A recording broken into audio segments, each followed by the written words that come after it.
கனடால இருக்கிற எல்லா வீட்லயுமே சரி, நீங்க எந்த வீட்ல போய் எந்த டேப்பை திறந்தாலுமே ஹாட் வாட்டர் வரும். அது எப்படின்றத இந்த வீடியோல ஃபுல்லா பார்ப்போம். ஸ்கிப் பண்ணாம பாருங்க. ஒரு வீட்ல கூட தனியா வாட்டர் டேங்க்னு வச்சிருக்கவே மாட்டாங்க. எல்லா வீட்டுக்குமே அண்டர் கிரவுண்ட் பைப் வழியா சிட்டி கார்பரேஷன் தான் எல்லாருக்குமே தண்ணி அனுப்புவாங்க.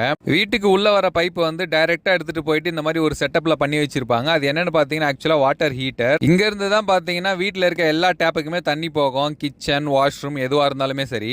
இன்னொன்னு பாத்தீங்கன்னா இந்த வாட்டர் ஹீட்டர்ல இருந்து 2 பைப் போகும். ஒன்னு வந்து பாத்தீங்கன்னா ஹாட் வாட்டர், இன்னொன்று வந்து பாத்தீங்கன்னா கோல்டு வாட்டர். அதுக்கடுத்து வாட்டர் டேப்ஸ் எல்லாம் பாத்தீங்கன்னா ஹாட் வாட்டர், கோல்டு வாட்டர் இண்டிகேஷன்ஸ்லாம் இருக்கும். இப்போ இதுல ப்ளூவா இருக்கிறது வந்து கோல்டு வாட்டர், ரெட்டா இருக்கிறது வந்து ஹாட் வாட்டர். டேப் எந்த மாடலா இருந்தாலுமே சரி, அதுல hot water, cold water indications இருக்கும். இப்போ இதுல பாத்தீங்கன்னா வந்து நான் லெஃப்ட்ல சைடு திருப்பினா ஹாட் வாட்டர் வரும், ரைட்ல திருப்பினா கோல்டு வாட்டர் வரும். அதுக்கடுத்து பாத்தீங்கன்னா நான் வீடியோல முன்னாடி காமிச்ச அந்த வாட்டர் ஹீட்டர்ல வந்து நம்ம டெம்பரேச்சரும் சேஞ்ச் பண்ணலாம். எந்த அளவுக்கு சூடா வேணுமோ அந்த அளவுக்கு நம்ம செட் பண்ணி வச்சுக்கலாம். வீடியோ பிடிச்சிருந்தா லைக் பண்ணுங்க. கனடா பத்தி இன்னும் நிறைய தெரிஞ்சுக்க மறக்காம சேனலை சப்ஸ்கிரைப் பண்ணுங்க. நன்றி.